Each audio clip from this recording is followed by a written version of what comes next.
Un saludo virtual para esa gran comunidad jurídica especializada en el ámbito del derecho constitucional y procesal constitucional, que hacemos vida académica alrededor de la Asociación Mundial de Justicia Constitucional.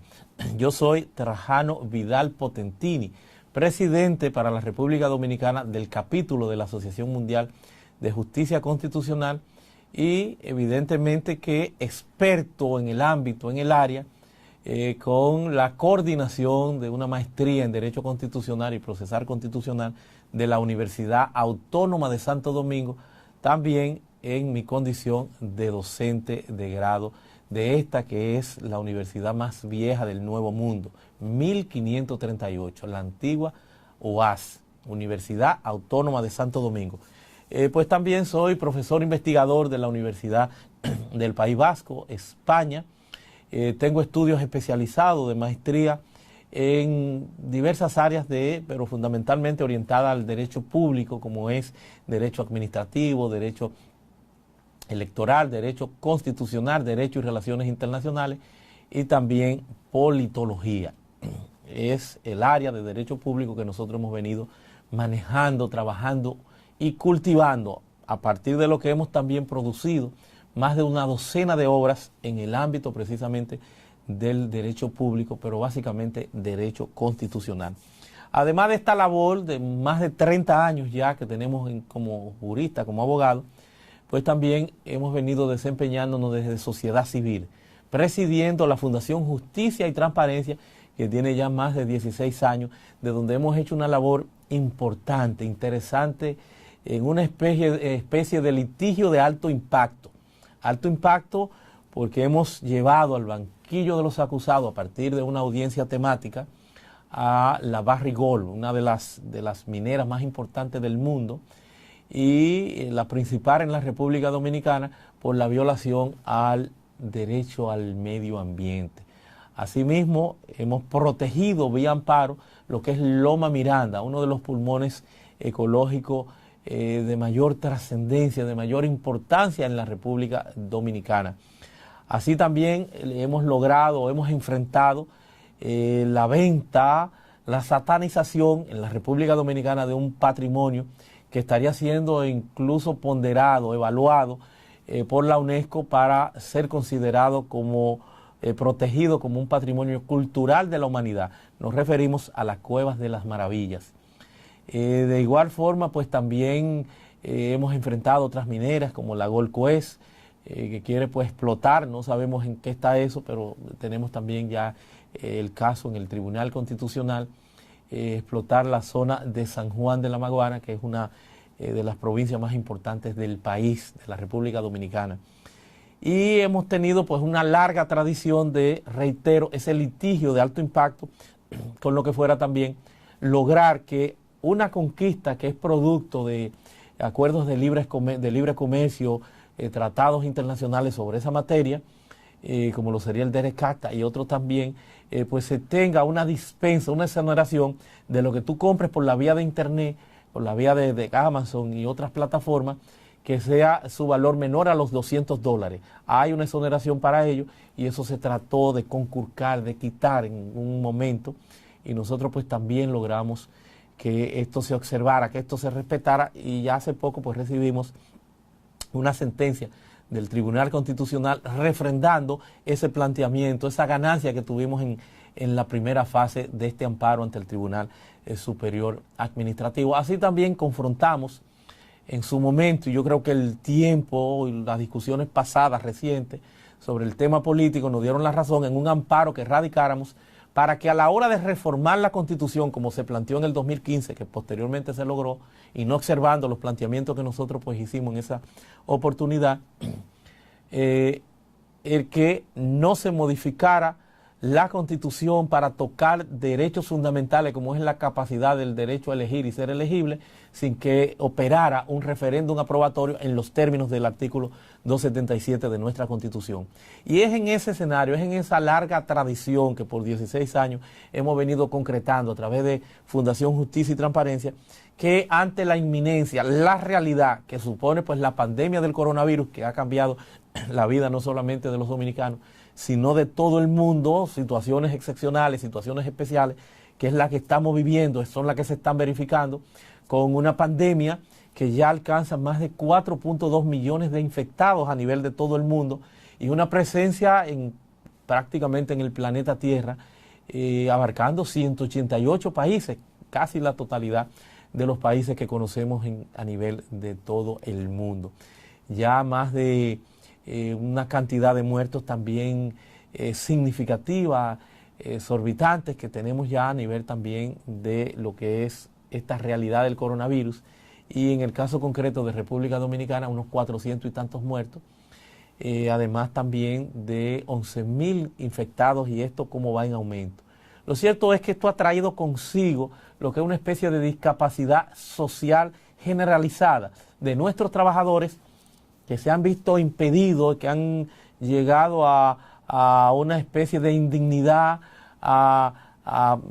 sin advertirlo, sin esperarlo. No era lo que nadie quería, pero tenemos ahora mismo más de 1 millón de trabajadores que han perdido su empleo, otra cantidad similar que están en trámite, porque la clase empleadora lo que hizo fue que se acogió para tener un respiro de 3 meses a las causales que dan lugar a la suspensión del contrato de trabajo sin que necesariamente tengan que pagar el sueldo, para tener un respiro, no tener que erogar, buscar prestaciones laborales, sino esos 3 meses, pero con el impacto de este coronavirus en la economía a nivel del mundo y particularmente en República Dominicana, pues evidentemente que también van para las calles. La economía es recesada en su totalidad, un confinamiento, una cantidad mayor de consumo, una situación que lleva, reitero, a la inobservancia de lo que es a un estado, diríamos que es inconstitucional, del orden genérico de los derechos fundamentales de esa clase trabajadora. Esto trae consigo de que nosotros entonces tengamos que evaluar y por qué no sentarnos, identificarnos con un clamor generalizado, no solamente aquí, sino en muchos países que está en discusión ese tema. Bueno, en Perú ya lograron que el 25% de los fondos de las administradoras de pensiones, las AFP, pues se le devuelvan a los trabajadores. Entonces aquí se está encaminando una situación similar.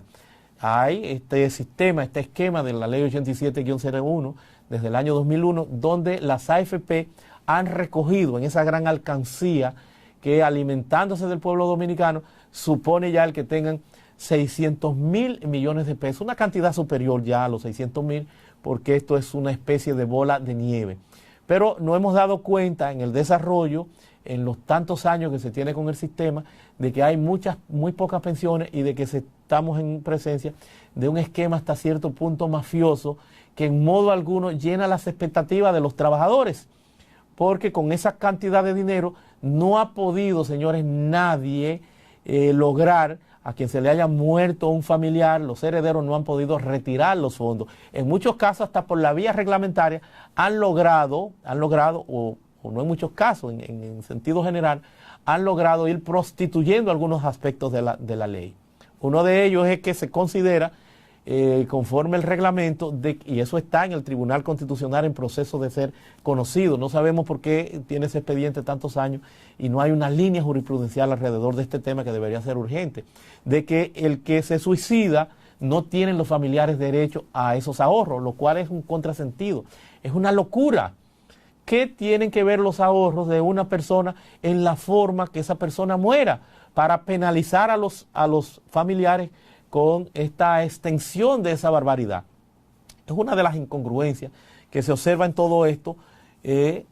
Reitero, no han podido 55.000 familiares de fallecidos de la Seguridad Social, no han tenido acceso, no han tenido forma, porque es una especie de laberinto donde las personas se pierden en trámites carentes de la transparencia, de la información. Las personas no tienen espacio, no tienen lugar para el reclamo. Es más lo que gastan que lo que le va a tocar al final. Hay 1.700 millones de pesos que andan dando vueltas en todo esto. Entonces el contrasentido, que venimos de un esquema de neoliberalismo donde se asimiló, se entendió que el Estado no debía tener participación en la economía, que el Estado tenía que privatizar todo. Pero ese es un contrasentido porque choca con la emergencia del neoconstitucionalismo que trae consigo entonces ya el Estado tenga que venir a realizar el fin más alto que tiene la ciencia política desde la administración o el ejercicio del poder, que es el bienestar a la colectividad. Y para ello, con prestaciones que bajo la modalidad de derechos fundamentales tenemos ya en todas estas constituciones que son de origen neoconstitucionalista, la mayoría, prácticamente todas las constituciones ya, el concretarle, darle esas prestaciones a las personas, pero el Estado es a quien le corresponde, pero se encuentra que todo está secuestrado. La medicina, la salud, que es un derecho social fundamental, en República Dominicana son fundamentales, además de ser derechos constitucionales sociales, pero están listados como derechos fundamentales, todo lo que tienen esa connotación, esa naturaleza. Entonces ahí nos encontramos con que está desvirtuado el proceso, porque ya en seguridad social, para las ARS, administradoras de riesgo de salud, lo que hay son usuarios, no hay pacientes, ya el juramento hipocrático ha desaparecido. Entonces ahí nos encontramos ya con estos esquemas extensivos como sistema de la salud, pero también de los fondos de pensiones, que es lo que estaría en juego. Y lo que recientemente nos llevó dentro de esa característica, dentro de lo que ha sido esa línea de trabajo que tenemos como Fundación Justicia y Transparencia, a intentar un amparo colectivo de extrema urgencia de manera directa ante el Tribunal Constitucional de la República Dominicana para que en el contexto de este estado de emergencia, un estado de excepción que tiene la mayoría de las constituciones, se tutele de manera eficiente, efectiva, lo que es ese derecho a estos trabajadores que están en un estado de indignidad, se ha violado ese valor constitucional, ese principio constitucional, ese derecho fundamental que es la dignidad humana, que son, reitero, una especie de discapacitados sociales por estas condiciones que trae consigo el coronavirus, este impacto demoledor, devastador que tiene el mismo en la economía. Y por eso ese pedimento, ese clamor que hemos querido nosotros encarnar a partir del Tribunal Constitucional para la tutela efectiva de ese derecho fundamental, de concretar que se le devuelva a los dominicanos, a los trabajadores dominicanos, el 30% de sus recursos. Se han hecho algunos amagues a partir del Congreso Nacional, pero el Congreso Nacional, más que todo, es con fines electorales el enfoque que le dan. Parecería que no están en condiciones, porque todos los políticos se han expresado en favor de las AFP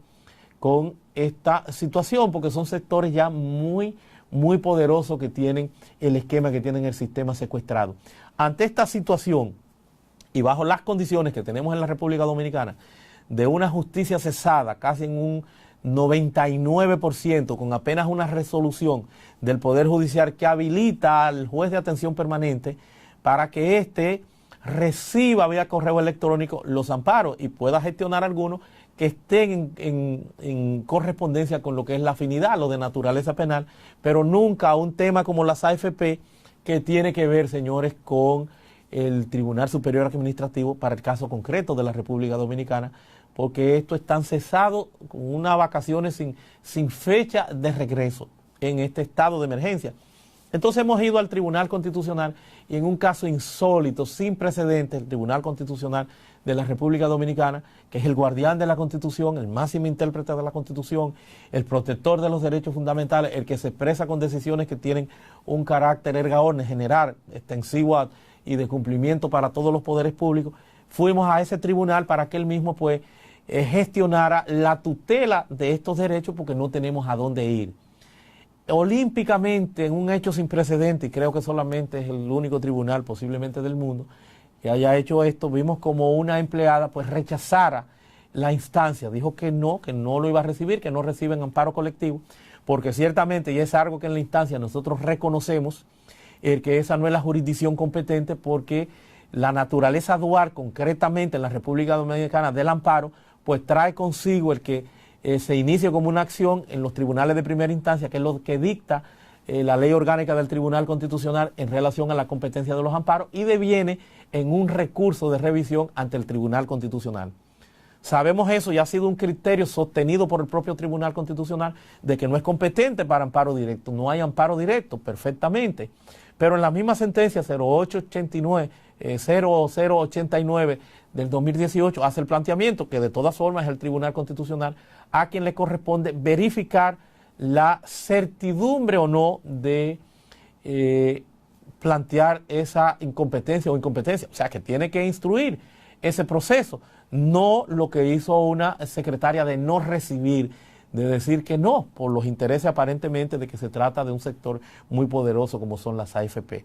Con eso entendimos en su oportunidad que el Tribunal Constitucional pues, había decretado la muerte de la tutela de los derechos fundamentales en los estados de excepción que tienen estas particularidades, que aun cuando hay esos estados de excepción, tanto el artículo 72 que prevé el amparo en uno de sus párrafos, como el 266 de la Constitución que considera también los relativos, señores, en el país, en la República Dominicana, a los estados de excepción, dice que todo lo que se adopte, todo lo que pase en los estados de excepción estarán sometidos siempre al control de constitucionalidad. Entonces, quedamos atónitos por esta barbaridad que se perpetra desde el Tribunal Constitucional y más aún cuando igualmente en ese mismo día pues también da un comunicado oficial nuestro Tribunal Constitucional diciendo que no reciben el amparo directo porque no son competentes. Pues tuvimos que retirarnos y hemos estado entonces planteando y exponiendo que se debió haber considerado, que se debió haber instruido, que el mismo se correspondía incluso con lo que ha sido la tradición revolucionaria de este tribunal, que ya en otros ámbitos ha venido haciendo acopio de lo que es la sentencia en el derecho comparado, las sentencias constitucionales, por efecto del artículo 47 de su ley orgánica, y se ha planteado sentencias como las manipulativas, en donde ha dejado su rol de legislador negativo y ha sido un legislador positivo e intenso, con un laborantismo sin precedentes, sobre todo en el componente político, con las nuevas leyes electorales de partido político y de régimen electoral, donde se ha dado a la tarea de cambiar textos que está dándole el blindaje propio de la misma Constitución porque lo ha venido valorando en el orden constitucional y con ello transgrediendo, apartándose de lo que es la nueva tendencia del constitucionalismo dialógico y una transgresión a las funciones y facultades que tiene el Congreso, que es a quien le corresponde legislar. También vimos cómo hizo la variación de su criterio,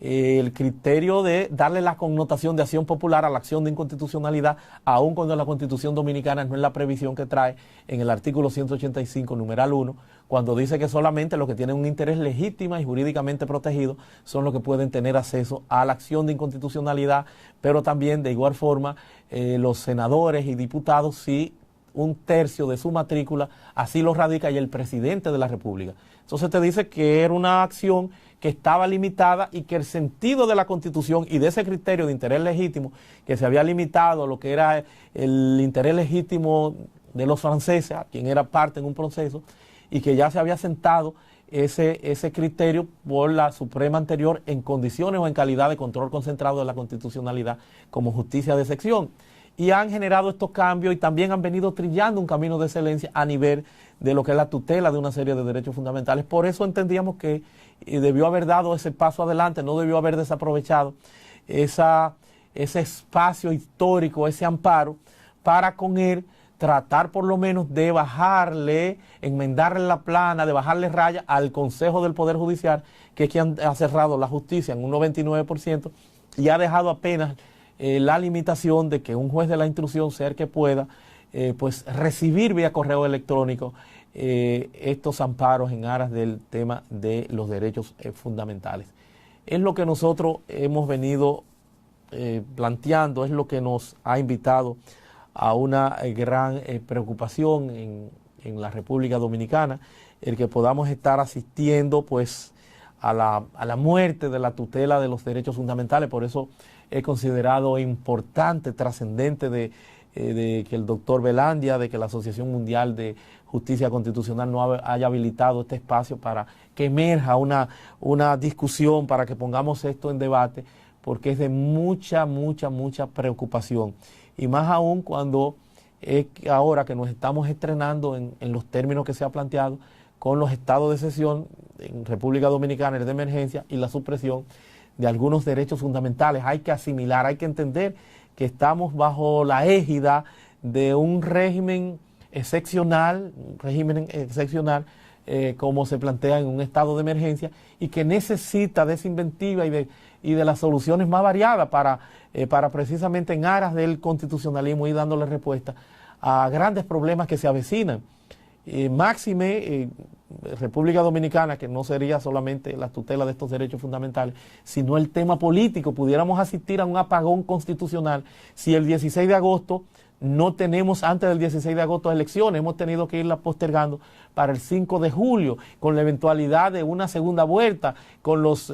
a nivel internacional, los dominicanos en el exterior que pudieran no votar, aun cuando componen el 8% del electorado, casi 600,000 personas, y con ello también la agravante de que hay unos diputados en el exterior, unos 7 que tienen que ser seleccionados. O sea, la dualidad de la conculcación del derecho al sufragio, al derecho a elegir y ser elegible, que se pudiera verificar en esa parte. Es el problema que tiene la República Dominicana, momentos excepcionales que tienen que convocarnos a plantearnos pues toda esta dinámica, esta gimnasia constitucional que no se aleja de esa realidad de que de forma concurrente, de manera excepcional, el Tribunal Constitucional pueda hacer acopio de lo que es ese amparo, aun cuando no le corresponda, porque es un amparo directo y no hay amparo directo, pero ante esa excepción, debió haberse pronunciado. Ojalá que pueda aperturarse. Creo que hay ahí magistrados que han venido pues haciendo un trabajo, que tienen un gran compromiso social. Por eso es lamentable que pudiera aparecer la Secretaría del Tribunal Constitucional como una especie de filtro para discriminar de qué apoderan y de qué no, a un Tribunal Constitucional que debería empezar a adoptar las denominadas o las llamadas sentencias, como ha cogido también, haciendo acopio del derecho comparado, las sentencias manipulativas, que también incorpore lo que son las sentencias inhibitorias, que sirven precisamente para esa didáctica, para esa gimnasia, para esa garantía del acceso a la justicia, que es el derecho fundamental que está en juego en este estado de excepción, con el Tribunal Constitucional y con aquellas personas que no conocen o no manejan los temas que debe el Tribunal Constitucional darle albergue y cobijo. De que esas sentencias inhibitorias, cuando tú vas a ese tribunal, aun cuando no ha llenado los requerimientos, esta sentencia, que es una de las críticas que tienen, que no se va a explayar, no va a conocer el fondo, pero te permitirá en esa sentencia inhibitoria el que tú puedas regresar, el que tú llenes las expectativas, como pasa en Colombia y en muchos países, las expectativas que están planteadas en términos de la temática constitucional y de los principios rectores de la justicia constitucional, que son claros en la República Dominicana y que deben estar presentes: la celeridad, la accesibilidad, el acceso a la justicia, que tiene que ser un presupuesto base de todo Estado social y democrático de derecho. Entonces, de ahí nuestra recomendación de que asuman las sentencias inhibitorias y que aun cuando no se llenen los requerimientos, pues puedan dar esa información, puedan habilitar, puedan decir, mira, tú tienes que cumplir con tal o cual requisito, hasta tanto nosotros te vamos a esperar. Son perfectas, señores, para la jurisdicción constitucional. Es un precedente nefasto, funesto para el constitucionalismo, el que se haya dado eso en República Dominicana, que un tribunal constitucional no haya hecho acopio de una simple recesión, señores, de un documento, de algo que impetra, de algo que exige un ciudadano, algo que ya ni siquiera está en discusión, no solo de los tribunales, sino hasta de la propia administración pública, que tengan ese deber de instruir, de motivar cualquier pedimento que se haga sobre el particular. Yo con esto pues agradezco a la Asociación Mundial de Justicia Constitucional que nos ha servido este espacio, esta posibilidad de interactuar y participar, y con esto pues dejar sobre la mesa la apertura de este debate que debemos trabajar, porque no es propio de República Dominicana. Sé que también son muchos los inconvenientes, las incongruencias que hay de esta circunstancia excepcional que ha traído el coronavirus a nivel del mundo. Será hasta una próxima oportunidad y reiterándole mi gratitud.